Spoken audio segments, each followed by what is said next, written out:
Hello, welcome everybody.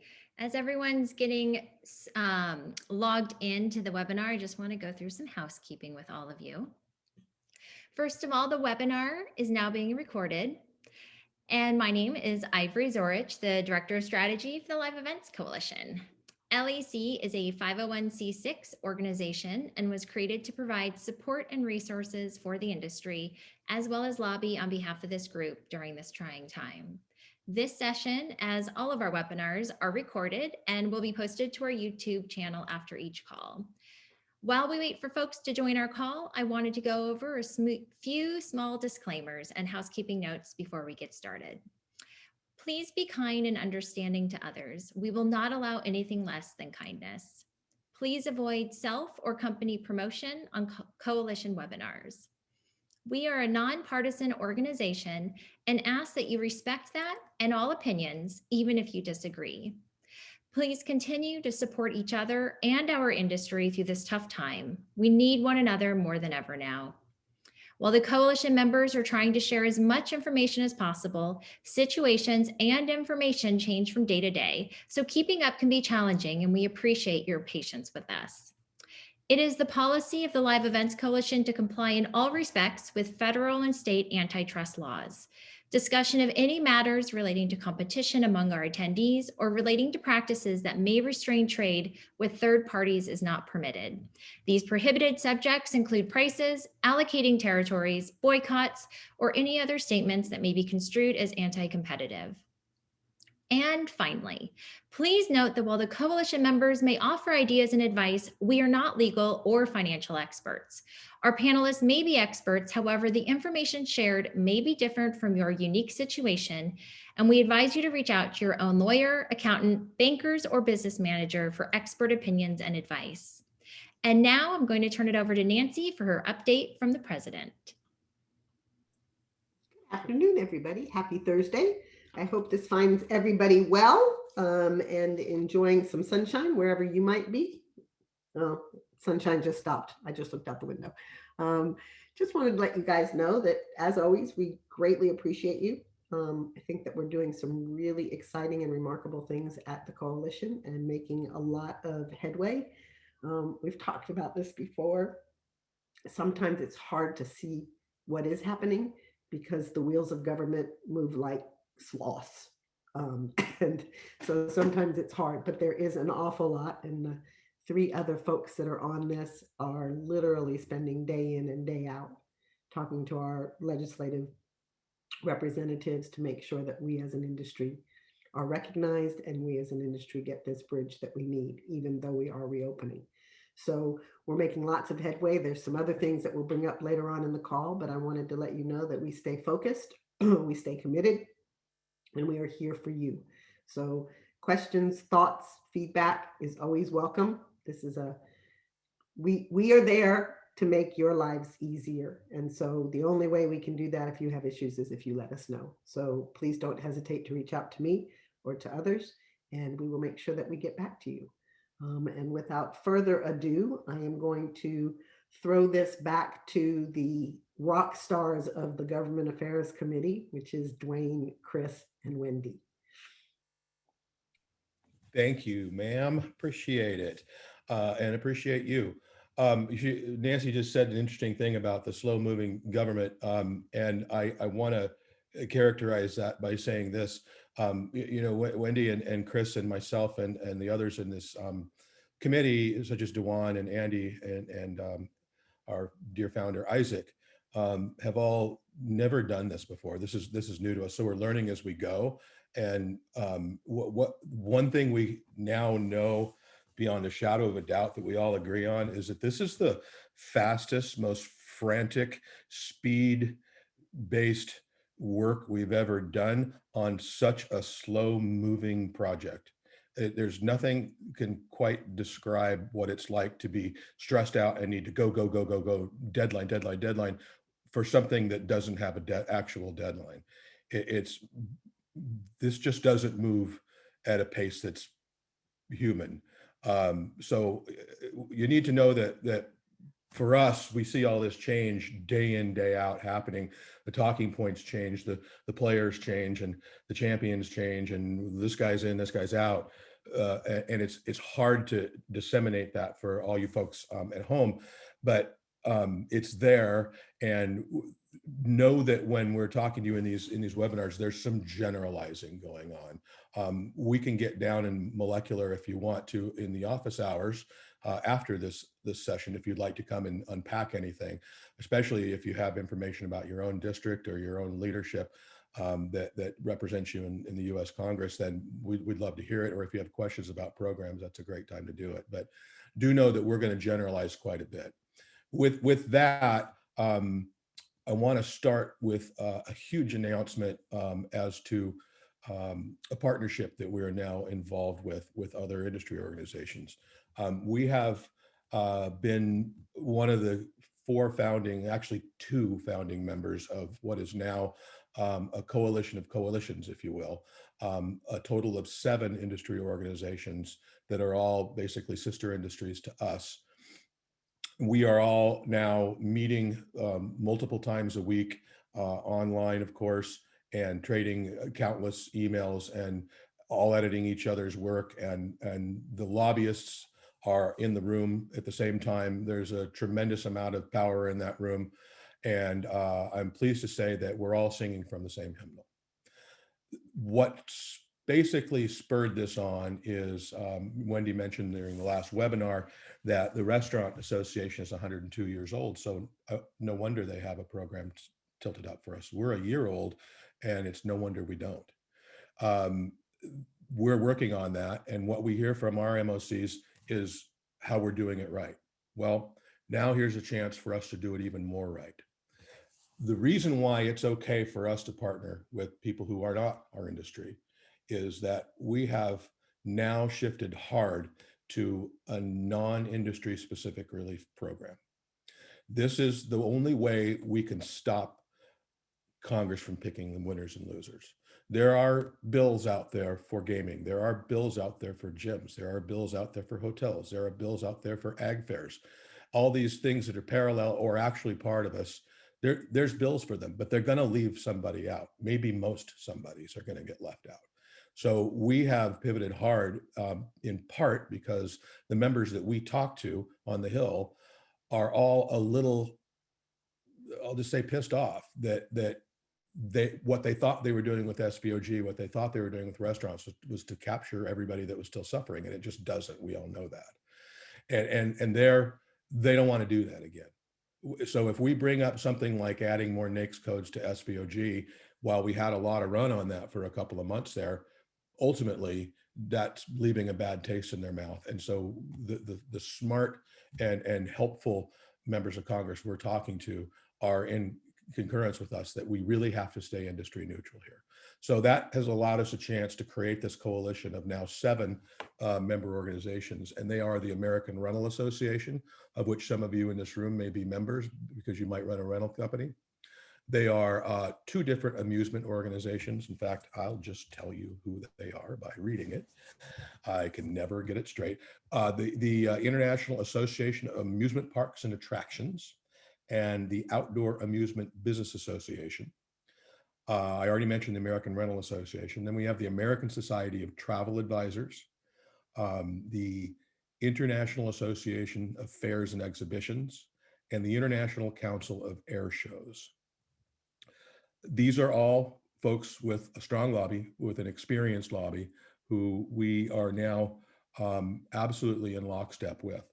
There will be a press release going out on Tuesday that will get us the first of our national attention as a coalition, and also roll out our legislative ask. This is going to go less on the order of local news and this sort of media, and more to like Politico and The Hill and New York Times and Wall Street Journal, these Washington Post, these sorts of things. So that's the first thing that we'll start to socialize this. The second thing is we have a really nice position paper that really clearly explains all of our industries, how they're linked at the hip, basically, or actually part of each other, and or they're all similarly impacted. Lays that out really well and lays out the legislative ask. I want to talk a little bit about that legislative ask now.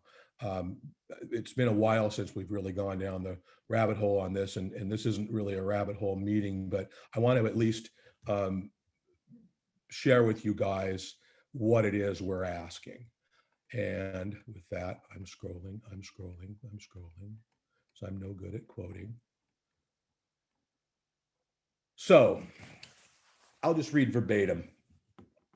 The Live Events Coalition supports the following principles that will help struggling small businesses reopen and succeed in the post-pandemic economy.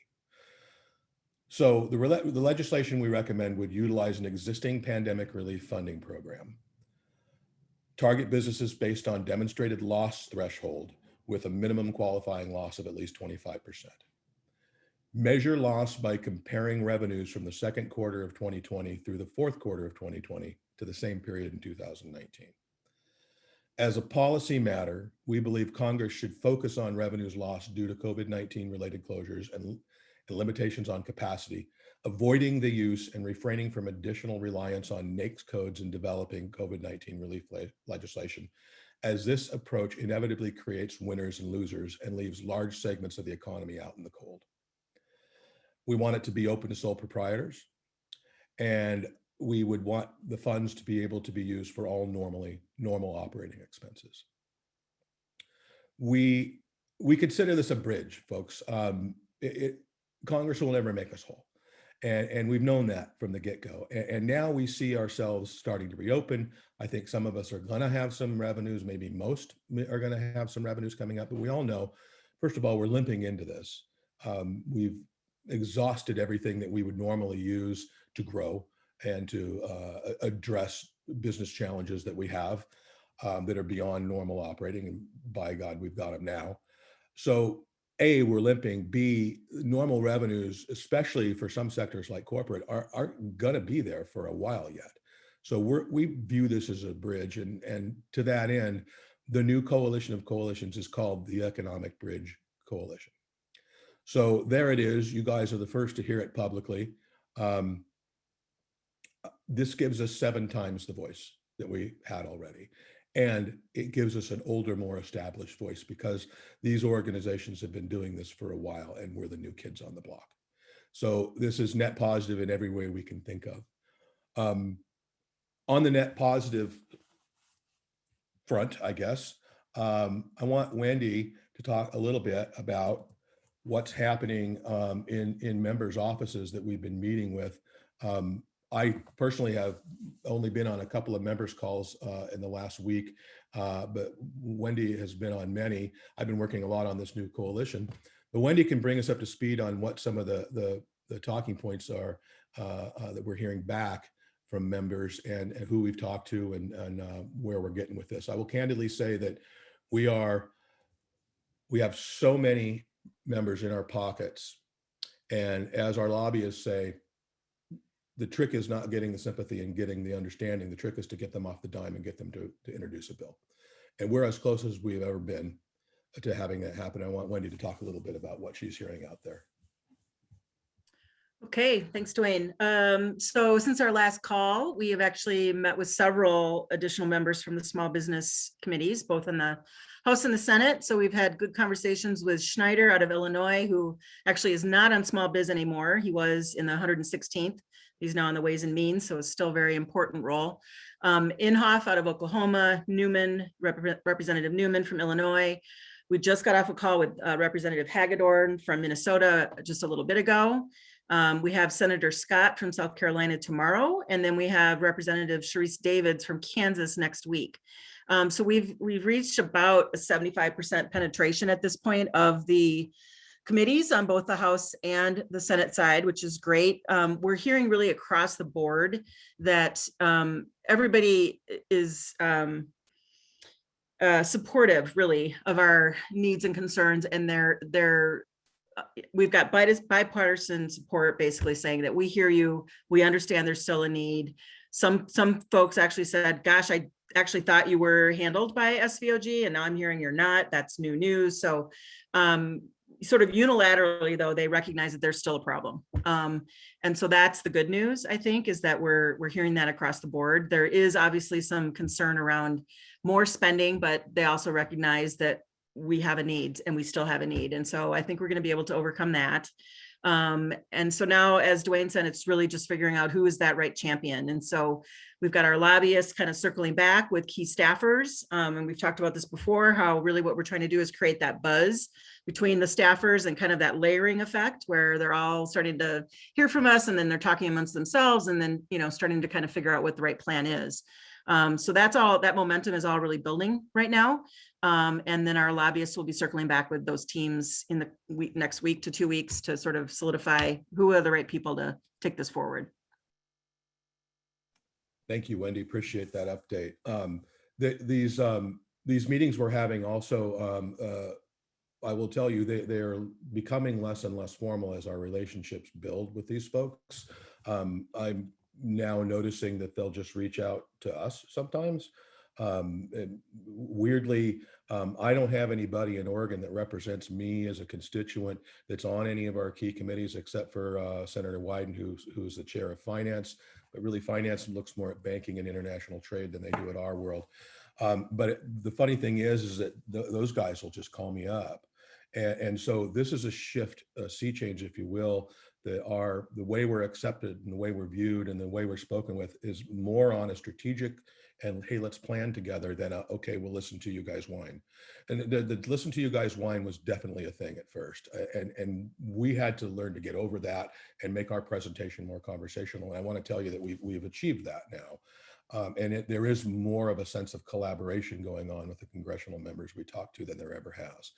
It helps too that we've just done this enough now that we're getting it. We're seeing what works, and we know how to spot someone who's a potential champion and how to spot somebody who's just nodding and saying, gee, that's too bad. And they'll always do that. They're unfailingly kind, but getting them off the dime again is the thing. And we're really close to feeling like we're going to have those members that'll do that. We have narrowed down that we're going to go. It's going to be on small business, and it's going to be in the House, and it's going to be a Dem because the Dems have the majority. So we think that's where the bill is going to get dropped. We just have to figure out, okay, of you Dems, which is it? Now, we're still looking at the GOP members in that committee as well, but they probably won't be the ones to introduce the bill. They will be the ones to co-sponsor. So we actually have had great luck at finding at least 3, possibly 4 GOP House Small Business Committee members to say, I got you. But they know they won't be the ones to intro it. So they're kind of waiting on us to find that Dem side that's going to go, all right, let's write this. That could happen as soon as next week. If Congressman Peters out of California and in the San Diego area is what we think he is. We had a great meeting with his assistant who basically helped us strategize how to approach his boss, because his boss came to him and said, hey, I want to help these live events people, find out how I can champion this. So that's either great news or it's just talk. And I wish I could tell you that I knew this was going to be the one and the one that was going to happen, but that is candidly as good a sign as we've had, period. So to the extent that the conversation is changing and elevating, I can feel like we can all take a lap. To the extent it's done yet, pump the brakes. It could be a minute still. It could be easily summer.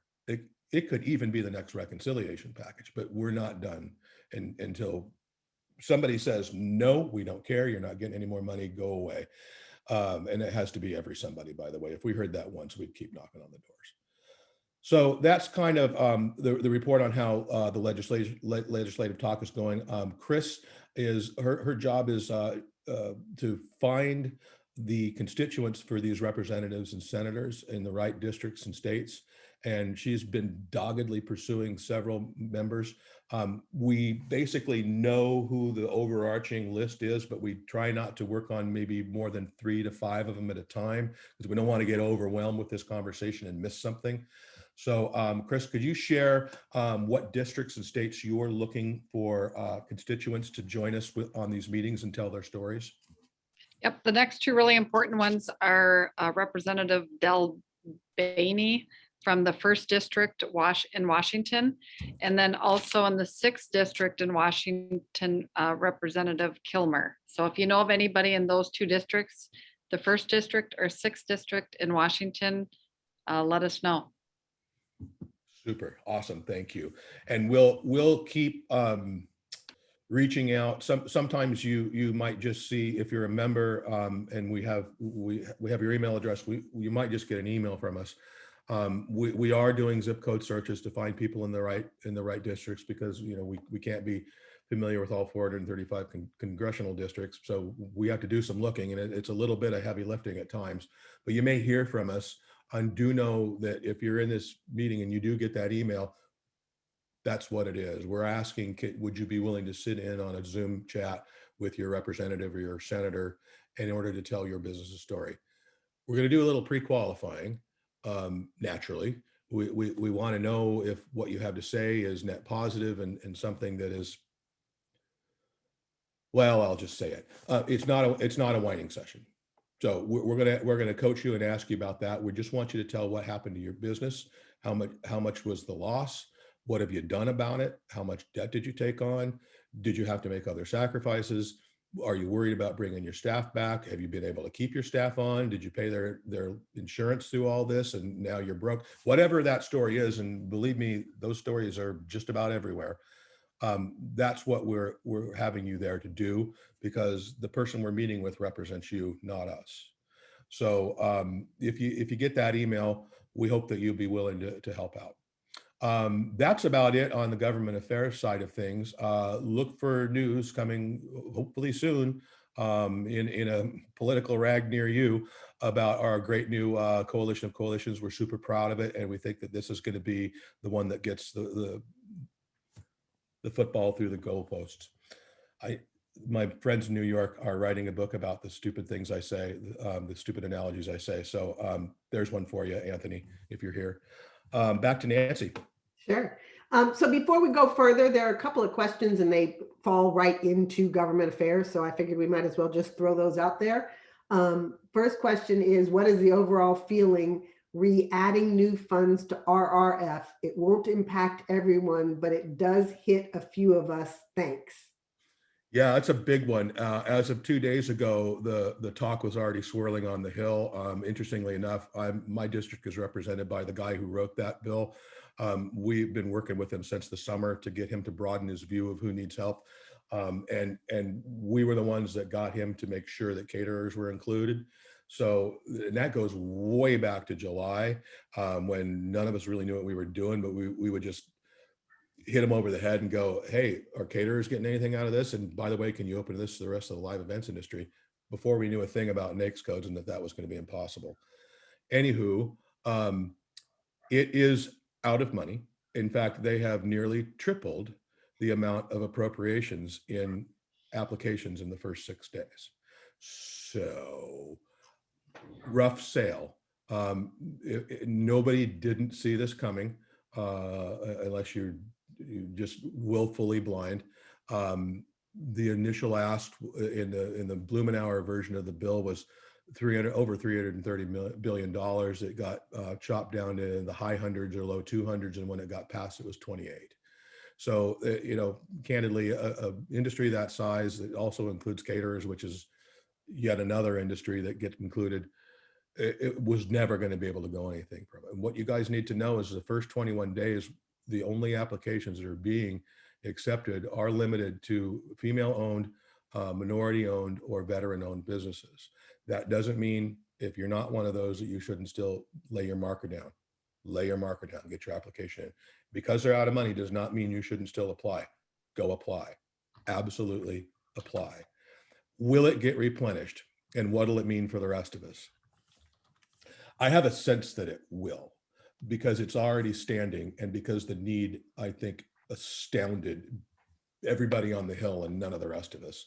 I think it will. I think they're going to be shocked when they start seeing this figure on a Senate subcommittee hearing at some point, and the senators are going to yell at the SBA, and they're going to yell at everybody but themselves about this. So I think it could very well happen.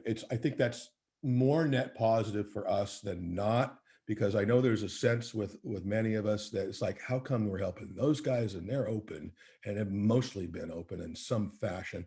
I know. Listen, let's not take anybody's help away, first of all, in terms of begrudging them. That's the first energy that I want everybody to have coming out of this. The second thing, though, is remember our caterers get help, and that's critical. That's important. That's a win. That's net positive. But the most important thing is the forum remains open. It stays a platform we can get on and yell out. We can go, you found money for this. You can find money for us. That is why it's key. Now, if they don't put more money in it, is that net negative? I don't think so, because we can still demonstrate how big the need of being closed is. We can say to them, look, you guys saw how much need there was for restaurants, which only fully closed a couple of times. The initial 2 months in most states, and then some states closed again over the holidays, and my state just closed for a week for reasons nobody understands. But on balance, they were able to get back open. Yes, I know the losses were bad, but we can demonstrate, look, you did something for them and you saw how much need there was. Now imagine if you're an industry that really was closed for 14 months or more.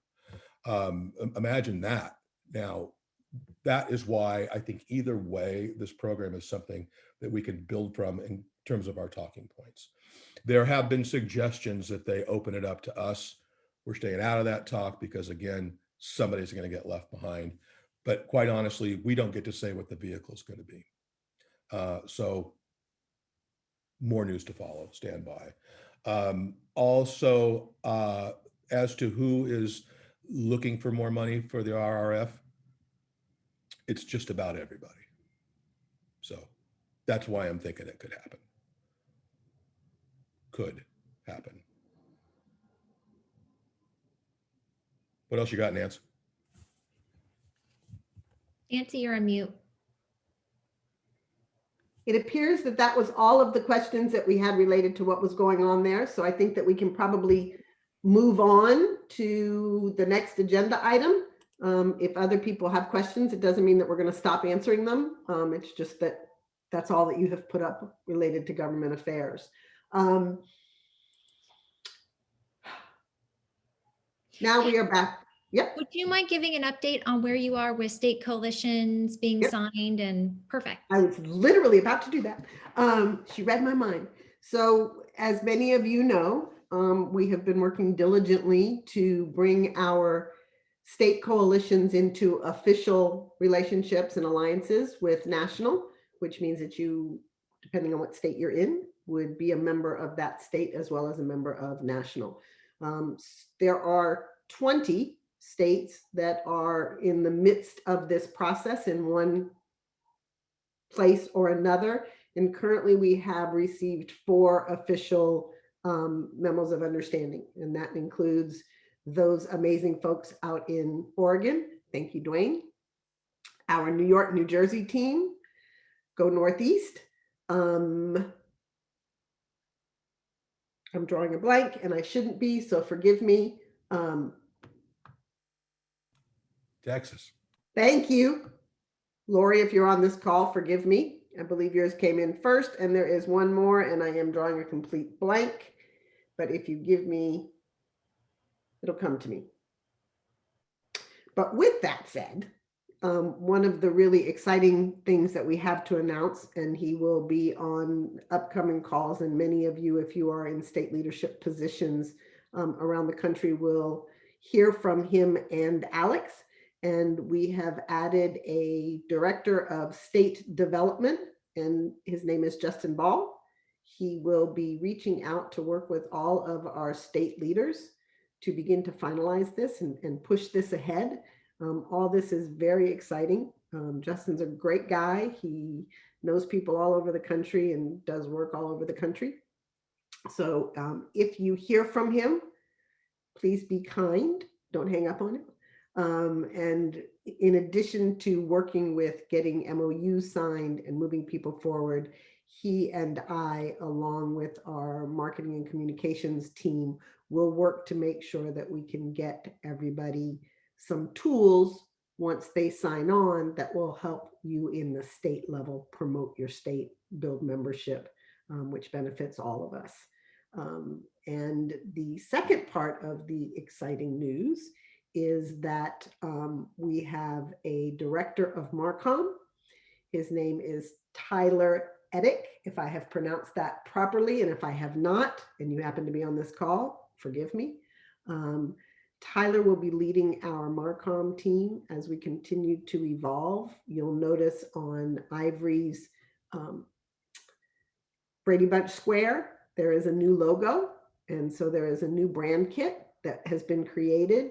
And there will be new formats that we're working on and additional elements from a messaging and marketing campaign, which we're really excited about.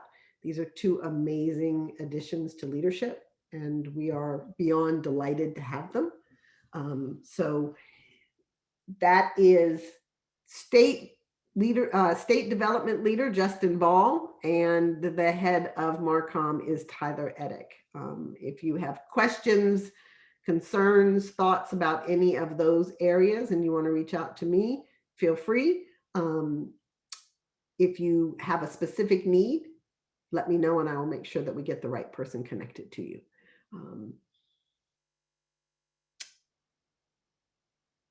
I believe. So Andy unfortunately had to jump, but he wanted me just to share that there are still some, bouncing off of what Nancy just said, there are still some leadership positions open with the LEC. So I'm going to go ahead and post the leadership position links on our website in the chat box. And if for some reason that link doesn't work, because we were having problems with our website earlier, feel free to just email govaf@, and I'll include that email address and I can send you those offline. There was a question in the chat box, and I'm not quite sure. This is a tricky one, Alex. Thanks for sending it our way. Alex asks, there have been worries about the rate of inflation and the effects that the amount of money dispersed for COVID relief has had on that. Is that going to be an uphill battle for us to see additional relief? What do you think, Dwayne? We just heard the word inflation for the first time last Friday in a meeting. And Wendy, have you heard that word specifically in any of yours? I heard it once. That's actually. I haven't had it come up in members of Congress calls. You know, I've been obviously seeing it in the press, but no, we haven't had that come up yet. Yeah, so that did finally come up, and you know, it's interesting. What we hear is the word spending fatigue, particularly in the GOP, which is well documented, and nobody doesn't know about that. But they're also pointing to, in addition to just the deficit issue, which now is largely being poo-pooed as no longer what we once thought it was in terms of the danger.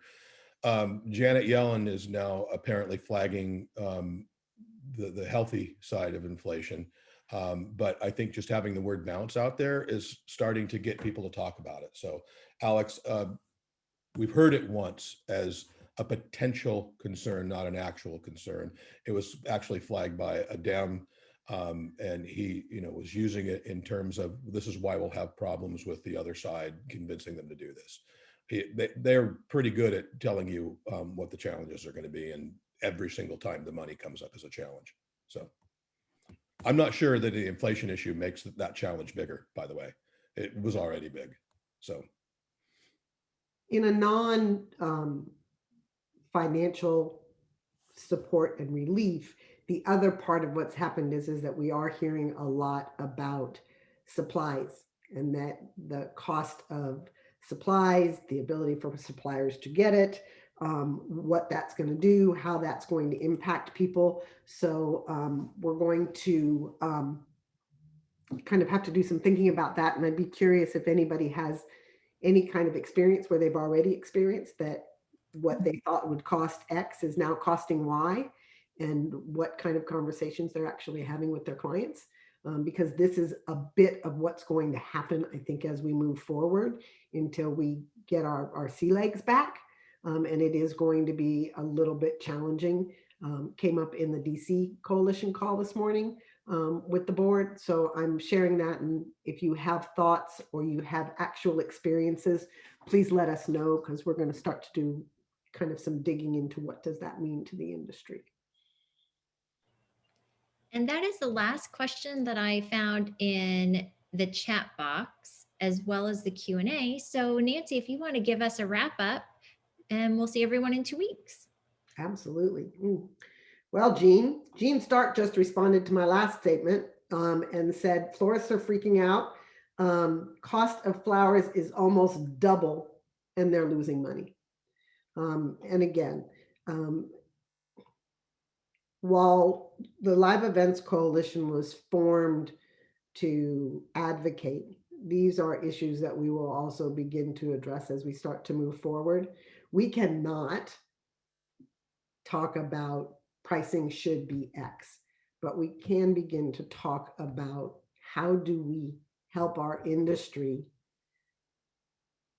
educate our consumers, and how do we get creative that says, okay, in 2019, you had a budget for a centerpiece that was $75 and that got you X.